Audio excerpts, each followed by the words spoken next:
نحمده ونصلي على رسوله الكريم اما بعد فاعوذ بالله من الشيطان الرجيم بسم الله الرحمن الرحيم يا ايها الذين آمنوا ادخلوا في السلم كافة ولا تتبعوا خطوات الشيطان انه لكم عدو مبين صدق اللہ العظیم۔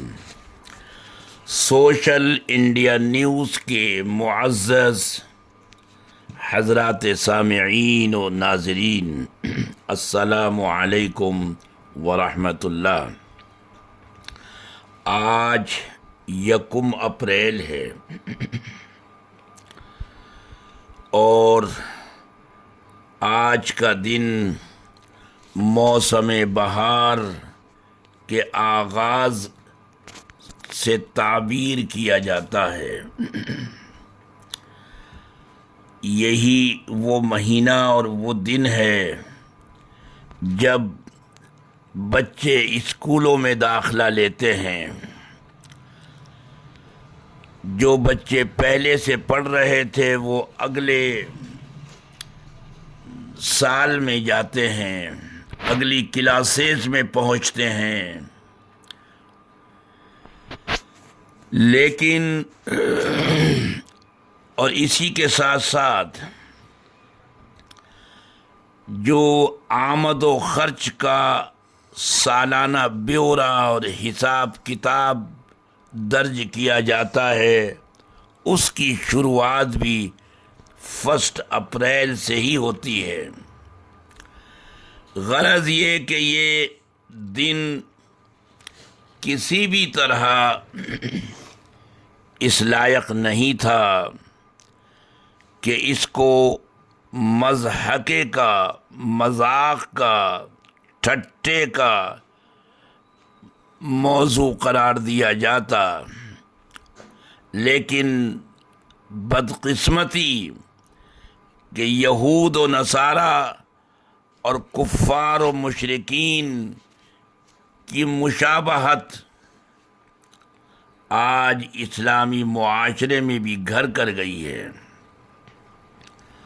قرآن تو کہہ رہا ہے کہ ایمان والو اسلام میں داخل ہو تو مکمل داخل ہو۔ اسلام نے، جو کہ ایک آفاقی مذہب ہے، معاشرے کے ہر پہلو پر، ہر گوشے میں ہماری رہنمائی کی ہے، لیکن ہم اپنی کامیابی غیروں کے طور طریق میں دیکھتے ہیں اور ان کو اپنانے کے لیے لپکتے ہیں۔ انہی رسومات بد میں سے آج کا دن ہے 1 اپریل، جس کو اپریل فول کا نام دیا گیا۔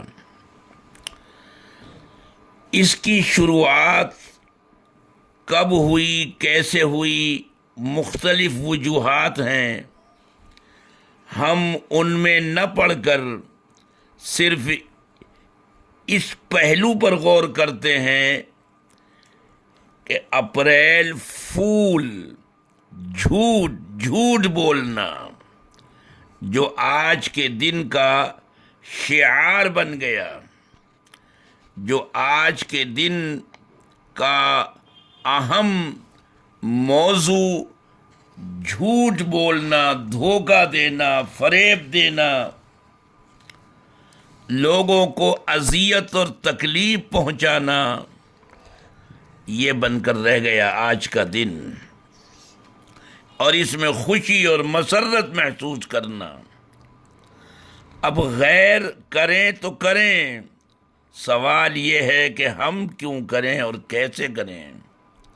ہمارے مذہب نے، ہمارے دین نے، ہمارے اللہ نے اور ہمارے نبی نے جو ہمیں ہدایات دی ہیں، جو گائیڈ لائنز دی ہیں، ان میں تو ان چیزوں کی کہیں سے کہیں بھی رتی برابر گنجائش نہیں ہے۔ یہود و نصارہ کی مشابہت اس کے بارے میں اللہ کے نبی صلی اللہ علیہ وسلم کی صریح حدیث ہے، واضح پیغام ہے کہ من تشبہ بقوم فہو منہم، کہ جو جس قوم کی مشابہت اختیار کرے گا، ان کے شعار کو اپنائے گا، ان کے طور طریقے کو اپنائے گا جو ان کے ساتھ مخصوص ہے، تو وہ انہی میں سے کہلائے گا، انہی کی کیٹیگری میں اس کا شمار ہوگا۔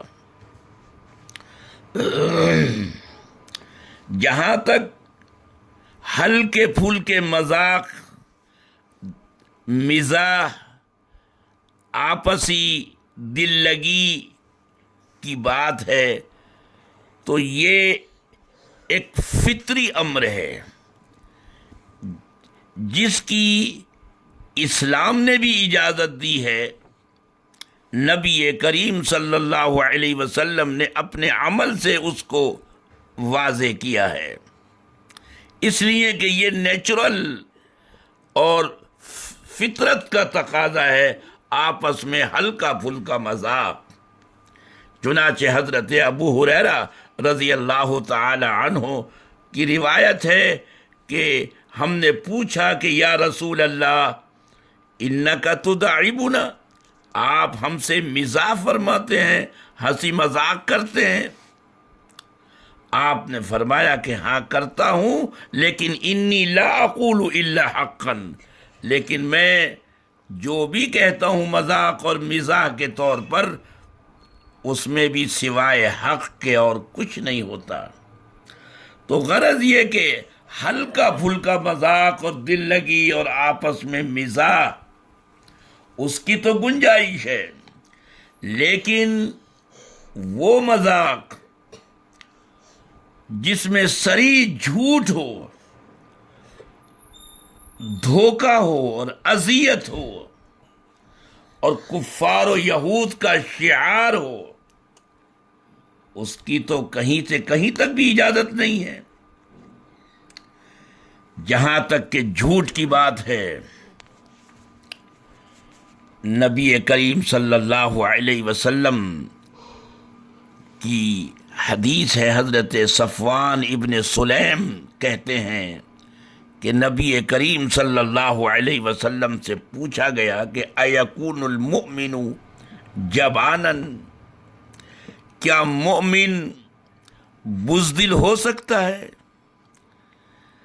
قال نعم، ہاں ہو سکتا ہے، مومن ہو اور بزدل ہو جائے۔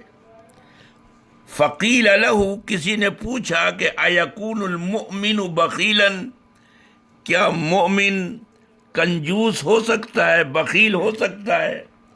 آپ نے فرمایا قال نعم، کہ ہاں ہو سکتا ہے۔ فقیل لہ، آپ سے پوچھا گیا ایکون المؤمن کذابا، کیا مومن جھوٹا بھی ہو سکتا ہے؟ قال لا، آپ نے فرمایا کہ نہیں۔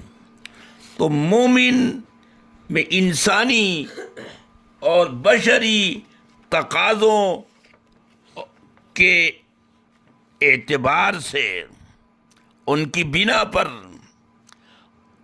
اس میں کمزوری ہو سکتی ہے کہ وہ بزدل ہو جائے کسی موقع پر، یا کنجوس ہو جائے، بخیل ہو جائے، لیکن یہ تمام باتیں اس کے اندر کمزوریاں، انسانی کمزوریاں ہو سکتی ہیں، لیکن جھوٹ جیسی برائی اس میں نہیں ہوگی۔ یہ مومن کی شان ہے کہ جھوٹا نہیں ہوگا۔ اور اپریل فول کا مقصد ہی یہ ہے، اس کا عنوان ہی یہ ہے کہ آج جھوٹ بولو، جتنا بھی جھوٹ بولا جا سکے، جتنا دھوکہ دیا جا سکے۔ دھوکہ اللہ کے نبی صلی اللہ علیہ وسلم کے دور میں کسی دوست نے اپنے دوست کی جوتی کو چھپا کر رکھ دیا، جہاں اس نے چھوڑی تھی وہاں سے اٹھا کر دوسری جگہ اس کی جوتیاں رکھ دی۔ اب جب وہ گھر جانے لگا اور اس نے اپنی جوتی کو دیکھا تو وہاں جوتیاں غائب۔ اب وہ حیران پریشان، کبھی ادھر دیکھتا ہے کبھی ادھر دیکھتا ہے، پریشان ہو گیا. جب وہ پریشان ہو گیا تو اس کے دوست نے اس کی جوتی نکال کر اسے دکھلائی کہ بھائی یہ تو نہیں تھی. ہاں ہاں ہاں یہی تھی. تھوڑی دیر ہنسی مذاق ہوئی. اللہ کے نبی صلی اللہ علیہ وسلم تک یہ بات پہنچی تو آپ نے فرمایا کہ سنو، لا تروع المسلم فإن روعة المسلم ظلم عظیم. کسی بھی مسلمان کو پریشانی میں نہ ڈالو، گھبراہٹ میں نہ ڈالو، الجھن میں نہ ڈالو، اس لیے کہ کسی بھی مسلمان کو پریشان کرنا، ناحق پریشان کرنا بہت بڑا ظلم ہے، ظلم عظیم، ظلم عظیم ہے. تو آپ سوچئے کہ آج کا دن تو خاص دھوکے کا ہے، اذیت پہنچانے کا ہے، جھوٹ بولنے کا ہے، جبکہ اللہ فرماتا ہے کہ فَنَجْعَلْ لَعْنَةَ اللَّهِ عَلَى الْكَاذِبِينَ، جھوٹوں پر اللہ کی لعنت. اس طرح جھوٹ پروسا جاتا ہے آج کے دن کہ لوگ سمجھے کہ یہ حقیقت ہے. اخباروں میں ایسی خبریں پھیلائی جاتی ہیں، نشر کی جاتی ہیں کہ آدمی سوچے کہ واقعی یہ بات اسی طرح پیش آئی اور وہ پریشان ہو جائے. بعد میں پتہ چلا کہ ارے یہ تو اپریل پھول تھا. تو کبرت، اللہ کے نبی صلی اللہ علیہ وسلم نے فرمایا کہ کبرت خیانتاً ان تحدث اخاک حدیثا هو لک به مصدق وانت به کاذب. سب سے بڑی خیانت یہ ہے کہ آپ اپنے دوست سے، اپنے بھائی سے، سامنے والے سے آپ ایسی بات کہیں کہ وہ تو آپ کو سچا سمجھ رہا ہے کہ یہ سچی بات کہہ رہا ہے، حقیقت میں کہہ رہا ہے، اور آپ اس کے ساتھ جھوٹ بول رہے ہیں. آپ کو پتہ ہے کہ میں جھوٹ بول رہا ہوں اور وہ یہ سمجھ رہا ہے کہ یہ میرا دوست، میرا ساتھی، میرا سامنے جو بول رہا ہے یہ سچی بات بول رہا ہے. تو آپ نے فرمایا کہ کبرت خیانتاً، یہ سب سے بڑی خیانت ہے. خیانت تو خیانت ہی ہے، برائی ہے، لیکن آپ نے فرمایا کہ سب سے بڑی خیانت اور سب سے بڑا دھوکہ اور فریب یہ ہے کہ آپ اپنے دوست اور اپنے بھائی سے ایسی بات پروسیں، ایسی بات کہیں، ایسی بات شیئر کریں واٹس ایپ پر یا سوشل میڈیا پر کہ وہ آپ کو سچا سمجھے اور آپ اس کے ساتھ مذاق کر رہے ہیں، جھوٹ بول رہے ہیں.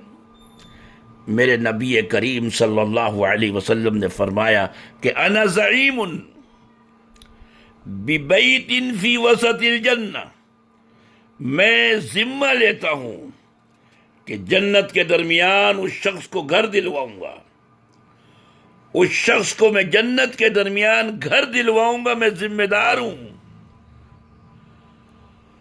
میں ضمانتی ہوں. میرے نبی فرمانا ہے کہ میں ضمانتی ہوں. کس شخص کے لیے؟ لمن ترک الکذب، جو جھوٹ کو چھوڑ دے، وَإِن كَانَ مَازِحًا، مذاق میں بھی، جو جھوٹ کو مذاق میں بھی چھوڑ دے، مذاق میں بھی جھوٹ نہ بولے. میں ایسے شخص کے لیے یہ وعدہ کرتا ہوں، ذمہ لیتا ہوں کہ اس کو جنت میں کے درمیان میں، وسط جنت میں، جنت کے درمیان میں اس کو گھر دلواؤں گا. بہرحال آج کا دن جھوٹ کا ہے، دھوکے کا ہے. بھلا کہاں دھوکا اور کہاں ایک مسلمان جس کے بارے میں اللہ کے نبی صلی اللہ علیہ وسلم نے فرمایا کہ المسلم من سلم المسلمون من لسانہ و یدہ. سچا اور پکا مسلمان تو وہ ہے کہ جس کے ہاتھ اور جس کی زبان سے مسلمان محفوظ رہے. اور ایک مسلمان ہی نہیں، دنیا کے تمام انسان اس کے ہاتھ اور اس کی زبان سے محفوظ رہیں۔ چنانچہ ابو داؤد کی روایت ہے کہ المسلم من سلم الناس من لسانہ و یدہ، سچا اور پکا مسلمان تو وہ ہے کہ جس کے ہاتھ اور جس کی زبان سے دنیا بھر کے انسان، کیا اپنا اور کیا پرایا، کیا دوست اور کیا دشمن، وہ سب محفوظ رہیں۔ اللہ کے نبی صلی اللہ علیہ وسلم کی یہ روایت بھی نہایت ہی قابل غور ہے کہ آپ نے فرمایا کہ المؤمن من امنہ الناس علی دمائہم و اموالہم، کہ سچا اور پکا ایمان والا تو وہ ہے کہ جس کے بارے میں لوگ یہ یقین رکھیں کہ ہماری جان اور ہمارا مال محفوظ ہے اس کی طرف سے، ہماری جان اور ہمارے مال کو کوئی کھٹکا نہیں ہے، ہمارا بال بیکا نہیں ہوگا۔ مومن کی شان تو یہ ہے، نہ یہ کہ اپریل فول کے نام سے دھوکہ دیا جائے، جان اور مال کو نقصان پہنچایا جائے اور کفار و یہود و نصارہ کی مشابہت اختیار کی جائے۔ اللہ تعالی ہم سب کو ان تمام برائیوں سے اور اپریل فول میں ہونے والی اس نہایت ہی کافرانہ اور یہود و نصارہ کی اس رسم بد سے اللہ تعالی ہماری حفاظت فرمائے، ہمیں محفوظ رہنے کی توفیق عطا فرمائے، ہمارے بھائیوں کو، ہمارے بچوں کو، ہماری بچیوں کو اس رسم بد سے دور رکھے، بالخصوص رمضان کے مہینے میں، جس کے بارے میں اللہ کے نبی صلی اللہ علیہ وسلم نے فرمایا کہ من لم یدع قول الزور والعمل به فلیس للہ حاجۃ فی ان یدع طعامہ و شرابہ، جو روزہ رکھ کر بھی جھوٹ نہیں چھوڑ سکتا، جھوٹی گواہی نہیں چھوڑ سکتا، بیہودگی نہیں چھوڑ سکتا، تو ایسے شخص کے کھانے پینے کو چھوڑ دینے کی اللہ کو کوئی پرواہ نہیں ہے۔ وآخر دعوانا ان الحمد للہ رب العالمین۔ سامعین، یہ معجون ہے طاقت کا خزانہ، اس کی قیمت ہے 3000 روپے۔ جن صاحب کو درکار ہو وہ ہمارے نمبر 96 27 70 90 14 پر رابطہ کر سکتے ہیں۔